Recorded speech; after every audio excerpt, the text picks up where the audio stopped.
and your team ahead of you.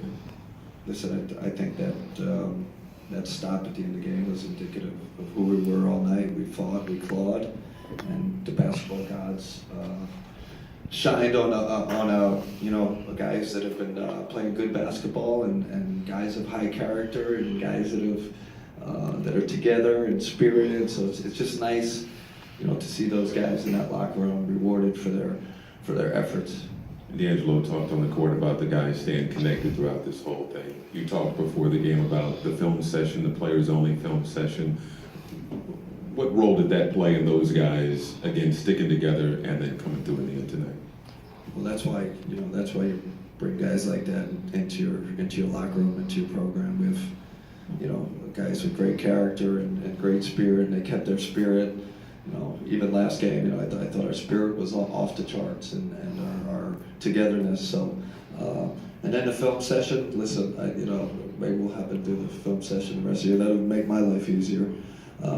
Listen, I think sometimes as a coach, you try to feed them everything. You coach every little thing, and the fact that they could coach themselves and communicate amongst themselves, it was. I can't take credit for the idea. It was our staff that came up with it. So that's why you have a great staff. So. Coach Spencer had another big game off the bench. What does he sort of meant to you guys in terms of what you're trying to show in terms of player development and things of that nature? And the guy, he's grown so much, since we first got him, and first of all, great job by Sean and his group identifying him in the G League. That's the hardest part, finding the guy, and then he's just been dedicated to our performance program. He's probably number one on the list in terms of his diligence with his body, and then what he's supplying for us now is downhill speed. They switched everything. Teams are going to that now, and if you don't have a guy that can get downhill, it makes it really difficult. So we can get the switch. He could drive it. I wish he'd move it a little more sometimes, but you need that guy that can get downhill. Coach, Rondae down the stretch, amazing defense on Kawhi in regulation, then in overtime. Talk about how he just changes the game for you on defense. Yeah, as well as D'Angelo played, I think if I had a game ball, I'd give it to him. I just think he embraced his role. That was the Rondae that we've seen, we saw last year, and I think, listen, I still don't think he's in peak form. I think he's still coming back from his injury in the summer. He was out a long time, and but he was fantastic. 103, 102. There's a loose ball, and he jumps on it. We get the jump ball, and then we win the jump ball, and those are the plays. And I think the players talked about that in their film session. Quote unquote winning plays that we weren't making, whether it was a box out, whether it was a 50-50 ball. He led it. He was great tonight.